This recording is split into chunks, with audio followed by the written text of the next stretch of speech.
The dead don't usually make appointments, but someone had penciled hers in, right down to the hour. I got the call at 6:42 a.m. The kind of hour where most people are either still dreaming or wishing they were. "Detective Harlow," said the voice on the other end. "Calm. Too calm. You'll want to come to 19 Lantern Hill. We've found something." Lantern Hill was a wealthy slope on the north side of town. Wide lawns, old money, and gates that clicked shut like secrets. The kind of place that didn't like cops unless they were being escorted out of sight. I parked behind an unmarked cruiser. The sky was pale gray, still deciding whether or not it wanted to snow. The house was 3 stories of glass, steel, and taste. Owned by Madeline Prescott, a high-end interior designer known for magazine covers and charity galas. She was beautiful in that polished, unreachable way. Had a calendar full of powerful clients and a husband who disappeared overseas 4 months ago on business. She was also dead. Found on the floor of her personal studio. No blood. No wounds. Just her body, cold, elegant, and perfectly still, like someone had set her down there with care. The room was locked from the inside. No signs of forced entry. The only thing out of place was a single antique key placed beside her right hand. Ornate. Rusted. Not part of any known lock in the house. And a note. Typed, centered, nothing else on the page. It opens the second door. I stared at it longer than I should have. Coroner pegged the time of death at roughly 2:10 a.m., which was strange, because her alarm system showed no breaches, and her schedule, digitally synced with her assistant, had nothing past 10 p.m. Except one new entry. 2 a.m. a guest. No name. No trace. Just the word. And the key. Every rich person has secrets, but only some keep calendars to match. I stayed behind after the text zipped her up and took her out through the back, like they always do in neighborhoods where appearances matter. The studio was spotless. Too spotless. Not the kind of clean that comes with regular upkeep, the kind that's been staged. Wiped down. Prepared. The antique key still sat in the evidence bag on the table. I kept looking at it like it might blink. Something about it didn't belong, not in a home like this. Too old. Too heavy. Like it had history. Her assistant, Nora, arrived an hour later. Thin, neat, voice like cold tea. Madeline wasn't expecting anyone, she said, hands shaking even as she sipped from a reusable coffee cup. At least not that she told me. I showed her the entry. 2 a.m. a guest. She paled. That wasn't in there yesterday. And the key? I asked. Recognize it? She shook her head too quickly. But her eyes said something else. I started digging through Madeline's digital calendar archives. Meetings, consultations, dinners, yoga, charity boards, calls with her lawyer. The last 2 months were packed with names I recognized, and 2 I didn't. Angie, March 5th, 3:30 p.m. C. Gray, March 12th, 11 a.m. No last names. No details. Nora leaned over. That second one. Gray. That's not a client. Who is it, then? She hesitated. Someone her husband didn't want around. That opened a door I hadn't planned to knock on yet. Madeline's husband, Thomas Prescott, had left the country 4 months ago for a project in Berlin. No return date. No check-ins. No public photos. Yet his name was still on the mortgage. Still linked to a joint business account that had, according to the bank statement I quietly requested, been drained of $120,000 3 weeks ago. I stepped outside to clear my head.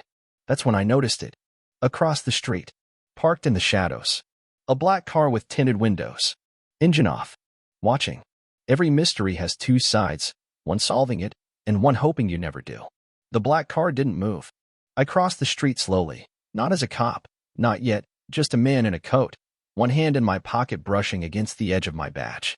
I got about 10 feet away when the engine came to life. They didn't speed off. They backed out calmly, turned the corner, and disappeared like they'd never been there. No plates visible. Windows tinted just enough to stay legal, just enough to keep faces buried. I made a note. Someone was watching the house long before I was. Back at the precinct, I pulled everything we had on Madeline's husband. Thomas Prescott. Corporate strategist. Formerly connected to 3 major firms, but 2 of them had gone bankrupt in the past year under questionable conditions. SEC filings. Quiet settlements. Nothing stuck, but there was smoke. And now, $120,000 missing from an account that no one had flagged. I asked for international activity. The system stalled, flagged something. Apparently, Thomas had never boarded the flight to Berlin. His passport hadn't been scanned anywhere since November. He wasn't overseas. He was missing. Back at the house, we ran prints on the antique key. One partial. Faint, but clear enough to narrow it down if we had a match. We didn't. Yet. That night, I stopped by the address listed 4C, Gray. It was an old mail forwarding suite in a strip mall. Empty. A hollowed-out P.O. box and a dead phone number. I sat in my car afterward, staring at the paper in my hand. It opens the second door. What second door? The house had 3, front, back, garage, all standard, nothing unusual. Unless the key wasn't for this house. I called Nora, asked if Madeline had any other properties, rentals, offices, anything. She hesitated. There's one, she said finally. She called it the Winter House, out near Ashfield. I didn't even know it was real. Thought it was where she went to disconnect. No address on file. No record in her legal documents. Just a name. The Winter House. The next morning, I packed a bag and drove toward the forest. When a place isn't listed on any map, it's usually because someone wanted it that way. Ashfield was the kind of town people passed through, not toward. 1 gas station. 2 diners. Trees so thick they pressed against the road like curious onlookers. I showed a photo of Madeline to the guy behind the register. He didn't flinch. She came through. Couple months back. Had groceries delivered.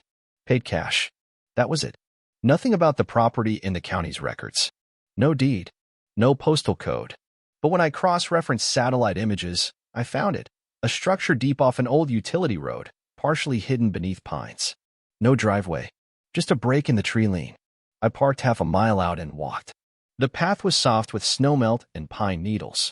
My boots were soaked before I reached the clearing. But then it appeared, a 1-story cabin, wood-paneled, older than anything she would have designed. It looked, lived in, but not loved. Curtains drawn. Chimney cold. I circled once. No cameras. No motion lights. No footprints but mine. The front door was standard. Locked with a modern bolt. But around back, off to the side near a small, covered porch was a second door. Wooden. Warped. And old enough to belong in another century. The key fit. Not perfectly, but purposefully. The lock clicked open, slow and dry. Inside, dust. Silence. A single table with a rotary phone. 3 mismatched chairs. And taped to the wall above the table, yellowing papers, newspaper clippings, photocopied letters, invoices. All marked with red ink. Some underlined. Some circled. Every one of them had the name Thomas Prescott somewhere on the page. It wasn't a cabin. It was a caseboard. And Madeline, in her last days, had been building it alone. That's when I heard it. A soft knock. From the front door. I stepped out of the back room, every hair on my body alert. Another knock. Then a voice, calm and male. Detective Harlow? We need to talk. The most dangerous people don't break into your life. They knock and wait for you to open the door. I opened the front door with my hand still near my holster. The man standing there was tall, late 40s, clean shave, wool coat. Not local. Not casual. Detective Harlow, he said again, soft like he didn't want to startle me. My name's Cole Mercer. I'm with a private risk firm, and I think we're looking at the same man. He held up a leather badge wallet. Not a government seal, but real enough to raise an eyebrow.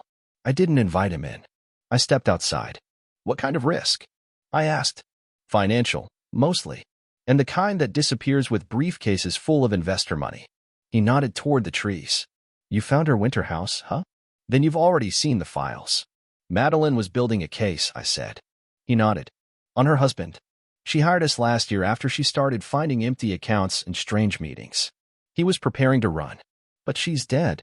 And Thomas, he said quietly. Still missing. I asked for proof. He showed me emails. Client authorizations.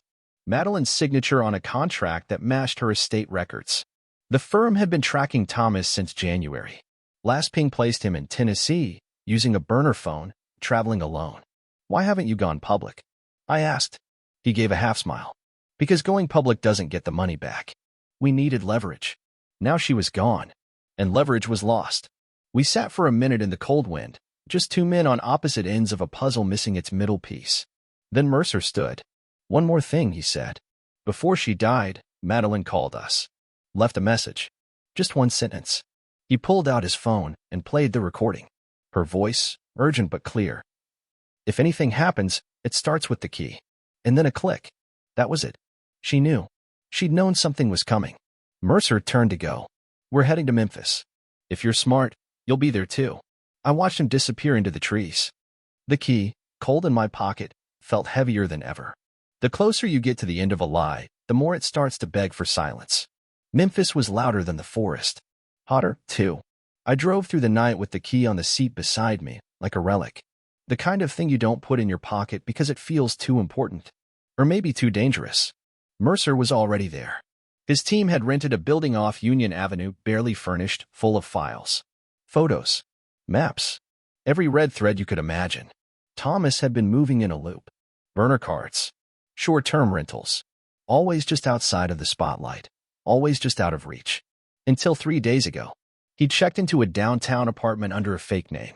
Same photo ID he'd used in Ashfield 6 months prior to withdraw the first of Madeline's money. We waited. 3 of us, in separate cars, across from the unit. He came out at 6:12 p.m. Sunglasses. Ball cap. Looked thinner. Older. But it was him. The gate gave him away. I recognized it from the wedding video I'd watched in Madeline's studio, when I still believed this was a simple case. He didn't run. We cornered him in the alley beside a laundry service. Mercer stood in front of him, calm. I moved him behind. Thomas Prescott, I said. He turned and smiled. That's not my name, he said.